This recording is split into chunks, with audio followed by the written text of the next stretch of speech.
नमस्कार दोस्तों, मेरा नाम राजेश बब्बर है और वियान एस्ट्रोलॉजी चैनल में आपका बहुत बहुत स्वागत है। आज मैं आपको प्रश्न कुंडली की एक नई टेक्निक यहाँ पे शेयर करने जा रहा हूँ और एक प्रश्न का उत्तर मैं आपको दे के बताऊंगा। यहाँ पे किसी का क्वेश्चन आया था अभी कुछ देर पहले ही, कैसे उनको उत्तर देना है, और इसमें मैं आप न्यूमरोलॉजी का भी यूज करूंगा, साथ में कुछ नाड़ी की टेक्निक्स भी इसमें यूज करेंगे और वैदिक की टेक्निक्स भी यूज करेंगे। यानी तीनों को मिक्स करके इसका आंसर जो है यहाँ पे दिया जाएगा, और क्या इसमें टेक्निक है ये मैं भी आपको यहाँ पे बोर्ड पे शेयर करूंगा। तो वीडियो आरंभ करने से पहले भगवान गणेश जी और भगवान शनिदेव से आराधना करूंगा सबके घर में सुख और शांति बनाए रखें। मेरा भृगुनंदी नाड़ी का कोर्स बहुत जल्दी शुरू होने जा रहा है। जो लोग एनरोल करना चाहते हैं, ज्वाइन करना चाहते हैं, मुझे व्हाट्सएप कॉल कर सकते हैं, व्हाट्सएप पे मैसेज कर सकते हैं या नॉर्मल भी कॉल कर सकते हैं। तो आइए वीडियो आरंभ करते हैं। तो ये एक प्रश्न कुंडली का मेथड है। ये प्रश्न बेसिकली प्रश्न कुंडली का ही मेथड है। तो एक प्रश्न किसी जातक का यानी मेल जातक का एक प्रश्न है। 23 सितंबर 2024 3:38 दोपहर को। यहाँ पे थोड़ा सा एक चीज मैं बताना चाहता हूँ, मैंने 3:38 ही लिखा है, 15:38 नहीं लिखा है, क्योंकि इसको हम यूज करेंगे न्यूमरोलॉजी में कैसे। एग्जैक्ट 3:38 पर उस पर्सन का मुझे कॉल आया था और उन्होंने एक प्रश्न पूछा। प्रश्न मैं आपको भी बताऊंगा। तो सबसे पहले इसमें हम क्या करेंगे, न्यूमरोलॉजी को यूज करेंगे। कैसे इसको जोड़ेंगे, यानी जिस समय वो पर्सन आपको कॉल करता है या जिस समय आपके पास वो आके बैठ जाता है और जैसे ही वो आपका अपना प्रश्न पूछता है, उस समय का टाइम आपको नोट करना है। तो ये एग्जैक्ट इसी समय में कॉल आया था, सेकंड्स इसमें नहीं ले रहा हूं।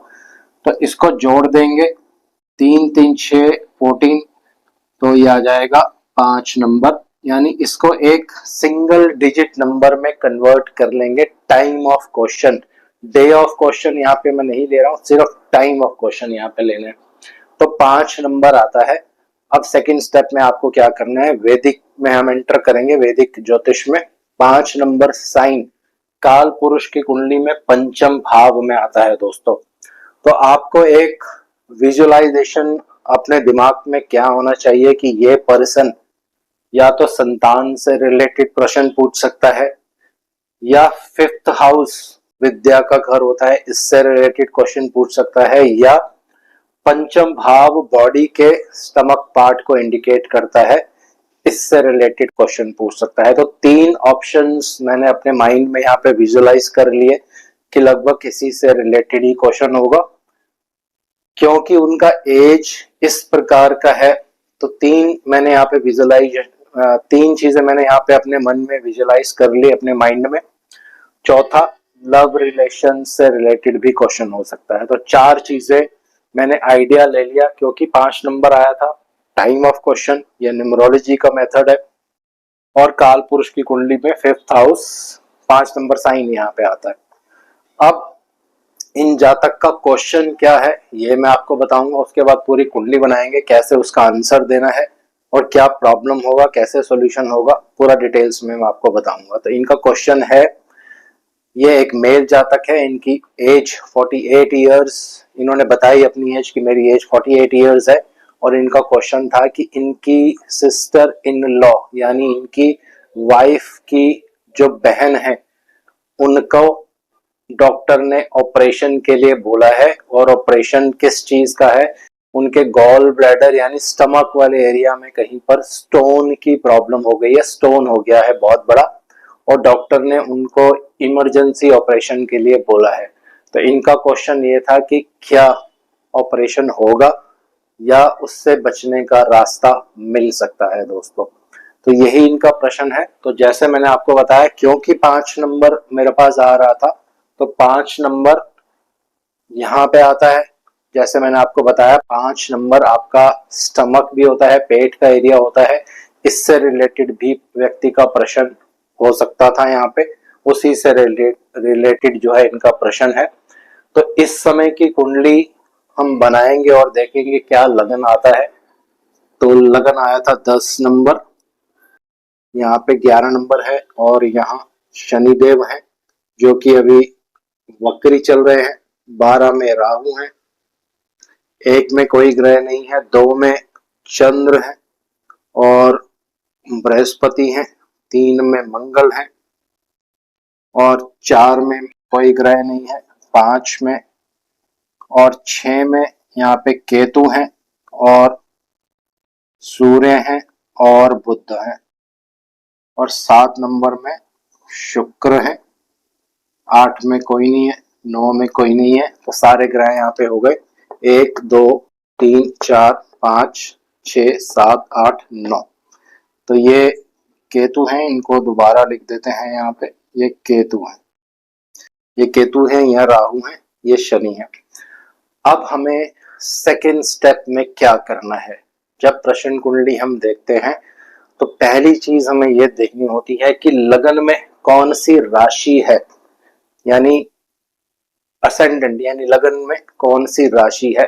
यहाँ पे आ रही है चर राशि, 10 नंबर राशि चर राशि होती है। तो ये थोड़ा सा इम्पोर्टेंट पॉइंट है। यहाँ पे चर राशि का मतलब होता है कि किसी चीज की मूवमेंट होने वाली है, वो काम रुकने वाला नहीं है, क्योंकि इनका क्वेश्चन लगभग उसी से रिलेटेड है। तो यहाँ पे हम कह सकेंगे बाकी चीजों को एनालाइज करने के बाद कि जो वो क्वेश्चन पूछ रहे हैं उसमें ना होने का कोई सवाल नहीं है, वो कार्य होगा ही, क्योंकि मूवमेंट दिख रही है। पहली चीज। थर्ड स्टेप में हम क्या करेंगे, इसके जो लगन के स्वामी हैं उनको देखेंगे कुंडली में कहाँ पे बैठे हैं, यानी इस राशि के स्वामी। इसके स्वामी है शनिदेव और शनिदेव बैठे हैं कुंभ राशि में। अब यहाँ पे फोर्थ स्टेप में हम क्या करेंगे, कुंभ राशि के कारकत्व लेंगे, क्योंकि शनिदेव कुंभ राशि में है। तो कुंभ राशि जो है मूवमेंट को इंडिकेट करती है, ये भी जल राशि है रिलेट के। तो कुंभ राशि भी जल से ही रिलेट की जाती है दोस्तों। जब आप एडवांस प्रश्न कुंडली की बुक्स वगैरह पढ़ेंगे तो वहां पे बहुत क्लियर लिखा रहता है कुंभ राशि जल राशि है, जल को इंडिकेट करती है, मूवमेंट को इंडिकेट करती है। और क्योंकि इसका लोगो भी इसी तरह का है कि मटका है, मटके के अंदर क्या होता है, तो अनसर्टेनिटी एक तरह से बन जाती है। तो इसीलिए इनका जो क्वेश्चन है इसी से रिलेटेड था कि होगा कि नहीं होगा ऑपरेशन, जैसा डॉक्टर ने बोला वैसा होगा कि नहीं होगा। यहाँ पे अनसर्टेनिटी दिखती है क्योंकि इसका लोगो इस तरह का होता है। अब चौथे स्टेप में हमें क्या करना है, क्योंकि क्वेश्चन पंचम भाव से रिलेटेड है, स्टमक से रिलेटेड है, तो हम क्या करेंगे, इस लग्नेश से, जहां पे लग्नेश बैठे होंगे 1 2 3 4 5, वहां से पंचम भाव लेंगे।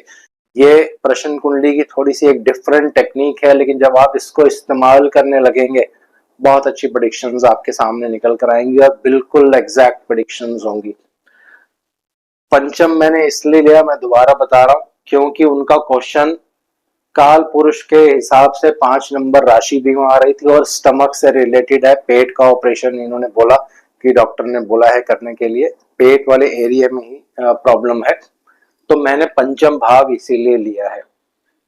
1 2 3 4 5, तो लग्नेश से पंचम भाव देखेंगे वहां पे क्या हो रहा है, कौन सा प्लैनेट दृष्टि डाल रहा है, कोई शुभ ग्रह है या नहीं है, या अशुभ ग्रह ही वहां बैठे हैं। तो फिर कंफर्मेशन यस या नो में आप बहुत आराम से कर सकते हैं। तो यहाँ पे बैठे हैं मंगल देव और शत्रु राशि में। तो मंगल देव कारक ही होते हैं ऑपरेशन करवाने के दोस्तों, और इस पे किसी भी तरह का कोई शुभ प्रभाव नहीं है। बृहस्पति नहीं देख रहे हैं, किसी भी तरह से कोई शुभ प्रभाव नहीं है। फिफ्थ रूल यानी 5वां स्टेप आपको क्या करना है, जिस साइन में मंगल देव हैं, यहाँ पे 3 नंबर साइन है, सॉरी ऐसा लग रहा है कि 8 नंबर है। 3 नंबर साइन के स्वामी आपको देखने हैं कहाँ बैठे हैं, ये भी आपको बता देंगे कि आंसर यस होगा कि नो होगा। मंगल ऑपरेशन, यही उनका रिलेटेड क्वेश्चन है। 3 नंबर साइन के लॉर्ड बुधदेव जो कि केतु और सूर्य देव के साथ बैठे हैं दोस्तों। केतु देव भी ऑपरेशन करवाने में बिल्कुल सक्षम होते हैं।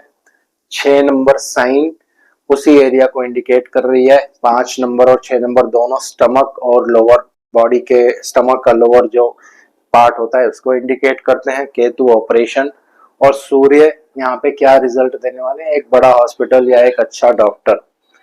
उसके बाद बृहस्पति की भी दृष्टि यहाँ पे पड़ रही है दोस्तों, तो यहाँ बहुत सारे नेगेटिव प्रभाव हैं, इसलिए ऑपरेशन टलेगा नहीं, लेकिन बृहस्पति की दृष्टि होने के कारण ऑपरेशन सक्सेसफुल होगा। किसी तरह से कोई उनको परेशानी नहीं होगी, लेकिन ऑपरेशन होना यहाँ पे बिल्कुल क्लियर है, ये बिल्कुल क्लियर यहाँ पे दिख रहा है दोस्तों। ये प्रश्न कुंडली का एक डिफरेंट मेथड है। जब तो आज इस वीडियो को यहीं विराम दे रहा हूँ। आशा करता हूँ सब कुशल मंगल होंगे। जय शनिदेव।